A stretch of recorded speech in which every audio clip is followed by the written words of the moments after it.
نحمده ونصلي علی رسولہ الکریم اما بعد۔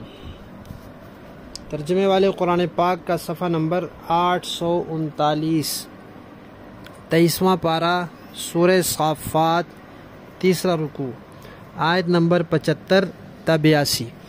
اعوذ باللہ من الشیطان الرجیم، بسم اللہ الرحمن الرحیم۔ وَلَقَدْ نَادَانَا نُوحٌ فَلَنِعْمَ الْمُجِيبُونَ وَنَجَّيْنَاهُ وَأَهْلَهُ مِنَ الْكَرْبِ الْعَظِيمِ وَجَعَلْنَا ذُرِّيَّتَهُ هُمُ الْبَاقِينَ وَتَرَكْنَا عَلَيْهِ فِي الْآخِرِينَ سَلَامٌ عَلَى نُوحٍ فِي الْعَالَمِينَ إِنَّا كَذَلِكَ نَجْزِي الْمُحْسِنِينَ إِنَّهُ مِنْ عِبَادِنَا الْمُؤْمِنِينَ ثُمَّ أَغْرَقْنَا الْآخَرِينَ۔ صدق اللہ العظیم۔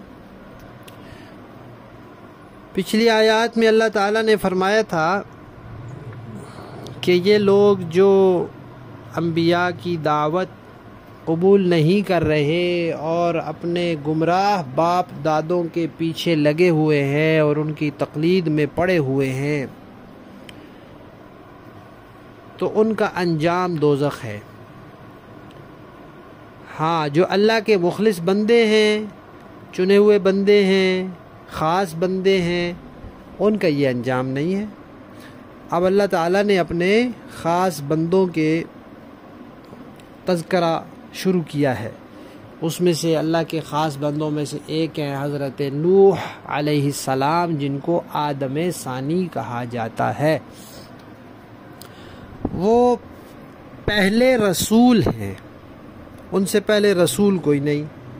وہ پہلے توحید کے داعی ہیں، ان سے پہلے دنیا میں شرک نہیں تھا، اس لیے کسی کو توحید کی طرف بلانے کی ضرورت نہیں تھی۔ وہ پہلے مبلغ ہیں جو کفار کو تبلیغ کرنے والے، ان سے پہلے کافر تھے ہی نہیں، کسی کو کافروں کو تبلیغ کرنے کی ضرورت نہیں تھی۔ اور سب سے طویل عرصہ تبلیغ کرنے والے ہیں 950 سال، اور 40 سال اس سے پہلے اور 60 سال اس کے بعد انہوں نے گزارے، تو یوں 1050 سال ان کی عمر ہوئی۔ اور یہ بھی ان کی خصوصیت ہے کہ جب آئے دنیا میں تو سب کافر تھے، اور جب گئے تو سارے کافر مر چکے تھے، صرف مسلمان زندہ باقی تھے۔ اور یہ بھی ان کی خصوصیت ہے کہ اللہ تعالیٰ نے ان کے بعد صرف ان کی اولاد سے آگے نسل چلائی، باقی جو مسلمان تھے ان سے آگے نسل نہیں چلی۔ اس وقت دنیا میں جتنے بھی انسان ہیں سارے کے سارے حضرت نوح علیہ السلام کی اولاد ہیں، اسی لیے ان کو آدم ثانی کہا جاتا ہے۔ 950 سال بہت لمبا عرصہ ہے اور بڑا مشکل وقت گزارا انہوں نے، بہت کٹھن۔ اور جب ان کو یہ معلوم ہو گیا کہ اب جو باقی رہ گئے ہیں انہوں نے ضد بازی اور ہٹ درمی کر کر کے اپنی ایمان کی صلاحیت تباہ کر ڈالی ہے، اب یہ ایمان نہیں لائیں گے، تو پھر انہوں نے اللہ کو پکارا۔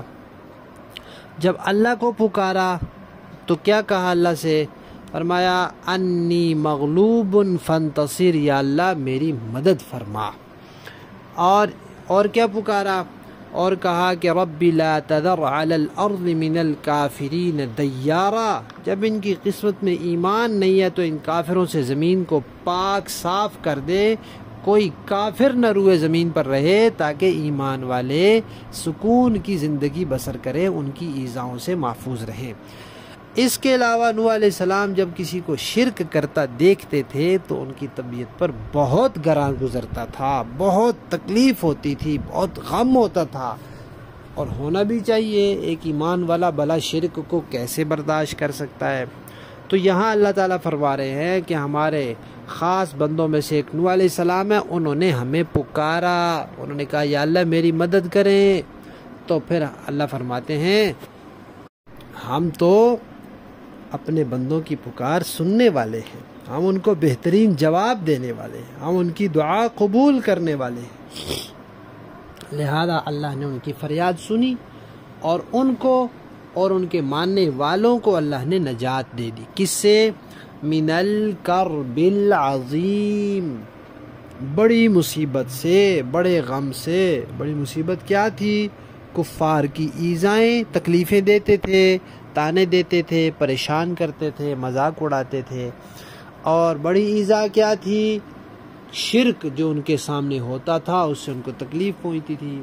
اور ایک بڑی مصیبت کیا تھی کہ جب پانی کا سیلاب آیا تو لوگ ڈوب رہے تھے، اللہ نے اس ڈوبنے سے بھی ان کو بچایا۔ پھر فرمایا کہ صرف یہی نہیں کہ ہم نے ان کو نجات دی، بلکہ آگے ہم نے انہی کی اولاد کو باقی رکھا، انہی کی نسل کو باقی رکھا۔ اور پھر جب انہی کی نسل کو باقی رکھا تو بعد میں جو آنے والے ہیں ان کے اندر نوح علیہ السلام کی نیک نامی کو باقی رکھا۔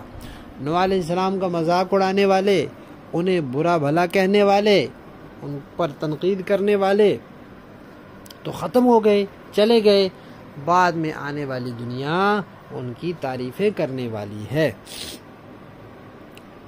اور پھر فرمایا کہ بھئی جو ہمارے نیک بندے ہوتے ہیں ان کو ہم اسی طرح اچھا بدلہ دیتے ہیں، اور وہ بھی ہمارے انتہائی خاص مومن بندوں میں سے تھے۔ اور ان کو نجات دینے کے بعد باقی سب کو اللہ فرماتے ہیں ہم نے ڈبو دیا۔ نوح علیہ السلام کے 5 بیٹے تھے، ایک بیٹا ان کی زندگی میں فوت ہو گیا تھا، ایک بیٹا کافر تھا، وہ مسلمان نہیں ہوا تھا تو وہ طوفان میں غرق ہو گیا تھا۔ باقی بچ گئے تھے 3 بیٹے، ایک تھا حام، ایک تھا سام، ایک تھا یافس۔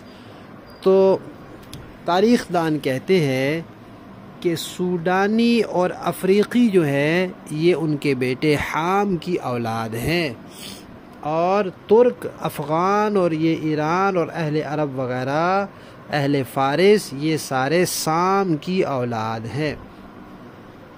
اور ترکوں کے جو منگول قبائل ہیں وہ اور یاجوج ماجوج یہ یافس کی اولاد ہیں۔ دیکھیے لفظی معنی، وَلَقَدْ اور تحقیق، نادا پکارا، نا ہمیں، نوح نے، فَلَنِعْمَ الْمُجِيبُونَ کتنے اچھے ہم پکار سننے والے ہیں، وَنَجَّيْنَاهُ اور ہم نے نجات دی ان کو، وَأَهْلَهُ اور ان کے ماننے والوں کو، مِنَ الْكَرْبِ مصیبت سے، العظیم بڑی مصیبت، وَجَعَلْنَا اور بنایا ہم نے، ذُرِّيَّتَهُ انہی کی نسل کو، ہم الباقین کہ وہی باقی رہنے والے ہیں، وَتَرَكْنَا اور ہم نے چھوڑا، علیہ ان پر، فی الآخرین بعد میں آنے والوں میں اچھا تذکرہ، سلام ان کے سلامتی ہو، علی نوح نوح علیہ السلام پر، فی العالمین سارے جہانوں میں، انا بے شک ہم، کذالک اسی طرح، نجزی بدلہ دیتے ہیں، المحسنین نیکی کرنے والوں کو، انہو بے شک وہ نوح، من عبادنا ہمارے بندوں میں سے تھے، المؤمنین جو ایمان والے ہیں، ماننے والے ہیں، ثم پھر، اغرقنا ہم نے ڈبو دیا، الآخرین باقی سب کو۔ با محاورہ دیکھیں جی، وَلَقَدْ نَادَانَا نُوحٌ فَلَنِعْمَ الْمُجِيبُونَ اور نوح نے ہمیں پکارا تھا تو دیکھ لو کہ ہم پکار کا کتنا اچھا جواب دینے والے ہیں، وَنَجَّيْنَاهُ وَأَهْلَهُ مِنَ الْكَرْبِ الْعَظِيمِ اور ہم نے انہیں اور ان کے گھر والوں کو بڑے کرب سے نجات دی، وَجَعَلْنَا ذُرِّيَّتَهُ هُمُ الْبَاقِينَ اور ہم نے ان کی نسل ہی کو باقی رکھا، وَتَرَكْنَا عَلَيْهِ فِي الْآخِرِينَ اور جو لوگ ان کے بعد آئے ان میں یہ روایت قائم کی سلام علی نوح فی العالمین، کہ وہ یہ کہا کریں کہ سلام ہو نوح پر دنیا جہان کے لوگوں میں. اِنَّا كَذَلِكَ نَجْزِي الْمُحْسِنِينَ، ہم نیک عمل کرنے والوں کو اسی طرح صلہ دیتے ہیں. اِنَّهُ مِنْ عِبَادِنَا الْمُؤْمِنِينَ، بے شک وہ ہمارے مومن بندوں میں سے تھے. ثُمَّ أَغْرَقْنَا الْآخَرِينَ، پھر ہم نے دوسرے لوگوں کو پانی میں غرق کر دیا. صدق اللہ العظیم.